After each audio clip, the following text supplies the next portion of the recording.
negative, right? You think of crypto as something to be shunned. But here is what is happening in the world, where largest companies and largest governments are investing billions of dollars in this new industry, and it's all legitimate. So in India, if we don't do, we are the ones who are missing out on the opportunity. And a lot of Indians are actually finding roundabout means to participate in crypto. And the crypto exchanges founders told me there were hundreds of millions of transaction numbers that were happening at the peak of the ICO craze. And these are some of the these are some of the big banks that are in New York. And these banks have gotten together recently and have created something called MSME, Members Exchange. So this is an exchange, stock exchange, that has been created by the banks, and this is in competition to NASDAQ and NSE. And why did the banks do this, and who are the participating banks? These are Bank of America, Merrill Lynch, UBS, Citadel Securities, Fidelity, Charles Schwab, E-Trade, Morgan Stanley, TD Ameritrade. These are the largest banks in America. And why have they come together to create a new stock exchange? Because the existing stock exchanges are exploitative and are charging so much fees for data feeds and so on. And banks, in order to cope with this, are coming together to create their own stock exchange so that they are not exploited by external stock exchanges. So MEMX, the exchange that has been created by the banks, has raised $70 million. Okay, you have to keep watching me and keep going what I'm saying. And these are some of the limited number of crypto projects that were touching upon the financial sector and the capital market sector. Some more ICOs. But the interesting thing is, I was the very first pioneer who wrote a white paper in the capital market space, and this happened in June 2017, and all these ICOs that subsequently raised a lot of money, they all happened after my white paper. Okay, yeah, proceed. Yeah, skip.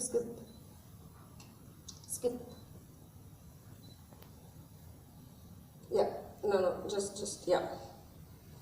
So, earlier I talked about smart contracts and how they are programmable securities, and here is a visual demonstration of how smart contracts, which are on the right side, differ from the traditional old contracts. So in old contracts, you have a paper agreement and you have a lot of intermediaries. Like for example, if you need to register a house, you have to go to a notary first and you have to sign an agreement. And then this notary comes into play whenever somebody has to go and check the house ownership and so on. Whereas in a smart contract, everything is programmable and you don't have these intermediaries. So in fact, Chandrababu Naidu, the Andhra Pradesh CM, was one of the first pioneers to adopt blockchain, and he introduced blockchain for land registry. So he has gone to great lengths, and in fact I had the privilege of first educating Chandrababu Naidu on blockchain, and as soon as I made the presentation, he came to India and very immediately implemented all the policies and schemes that I advised him on. So Andhra Pradesh government was the first to actually implement land registry on blockchain. So these are very game-changing technologies and policies. If you want to go down in history as somebody who changed things dramatically. So there are lots of security tokens. So some of them, these you would be able to understand if you are from the financial landscape. So you have products which replicate cash, you have products which replicate equity, bonds, derivatives, real estate, commodities, and so on. So there are thousands of kinds of financial securities and instruments, and for each of them you can replicate an equivalent in a smart contract format or a token format, and all these would fall under the security token space. So the huge opportunity is that everything in the finance world will be in some form of security token in the future. And the appalling means shocking, the shocking thing about India is we are not even aware and we are least prepared for this opportunity, where the world is leaps ahead of India in capturing this opportunity. So here are the various types of tokens once again. Yeah. So the surprising thing is, even the venture capitalists who commanded a lot of power with respect to entrepreneurs. Now, 10 years ago, if a startup entrepreneur wanted to raise funding, it was a very challenging thing. It was a very difficult, intimidating thing. Because venture capitalists did not invest in any startup. They wanted the startup to have $1 million revenues before they even looked at it, and they just threw your pitches, your business plans. They said, we receive like 100 business plans in a day, so we don't even read them.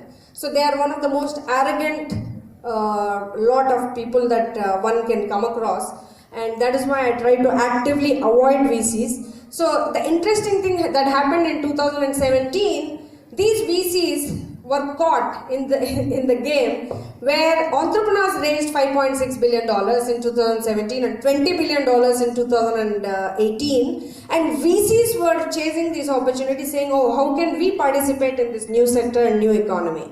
And no entrepreneur cared about these VCs anymore. So VCs suddenly lost their power in the game and became very quickly redundant. So this is one of the first use cases of Ethereum, where hundreds of entrepreneurs, or actually thousands of entrepreneurs, were able to raise money without the intervention, without any role played by VCs. And this is a true disruption, and this is just one of the use cases of Ethereum. And you can imagine how many number of use cases we can think of. Which owns the New York Stock Exchange, and that has raised $180 million for an exchange, for a crypto exchange called BACT, which will eventually be able to trade in security tokens. So these are unheard of developments, and these are huge investments that are going into things that we have not seen before. So this industry is to be taken really seriously. So you see names like Fidelity. Fidelity is one of the biggest corporate houses, biggest financial powerhouses, which has trillions of dollars under management, and they are offering solutions for custody in crypto. And the entrance of these kind of players stands for the seriousness of this industry and the opportunity it presents. Coinbase, so there is this exchange called Binance, and the entrepreneur Chen Zhao, he became an overnight billionaire in 6 months' time, and that is because the crypto craze for ICOs in 2017 was so huge that anybody who offered exchanges or any products for or to cater to the appetite of the crypto market made huge returns, and within a very short span. Now Binance is a very established powerhouse, and Binance has now applied for licenses in Liechtenstein, in Switzerland, in Malta, in Bahamas, and so on. And these are presenting solid competition to traditional stock exchanges like New York Stock Exchange, London Stock Exchange. Now even traditional stock exchanges like Australian Stock Exchange, our National Stock Exchange, BSE, all these players are very perplexed, and they are caught as to what to do. So in fact, NSE was in talks with us. NSE CEO happens to be my Wharton alumni, and he was chasing me for a meeting. And then we had elaborate meetings with them, and he went so far as to say that they have dealt with a lot of blockchain players, but no one is offering a complete solution to revolutionize or disrupt the capital markets, such as what we are planning to do. Dedicated audience which may go beyond you, but I will just touch upon these. But there are a plethora of advances and developments around the world which show that very established, reputed financial houses have taken millions of dollars of investments and acquisitions in this new industry, including Morgan Stanley, JP Morgan, Citibank, BNP Paribas, Credit Suisse, UBS. In fact, there is not a single bank, not a single global bank or a financial institution which has not taken exposure to this new economy.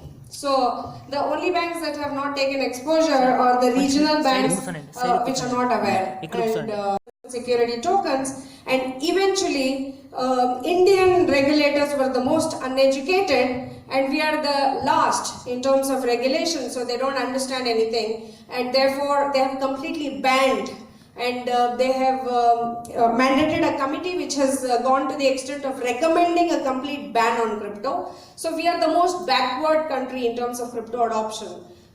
And most of the advanced countries such as United Kingdom, Switzerland, Japan and so on were one of the first to adopt crypto.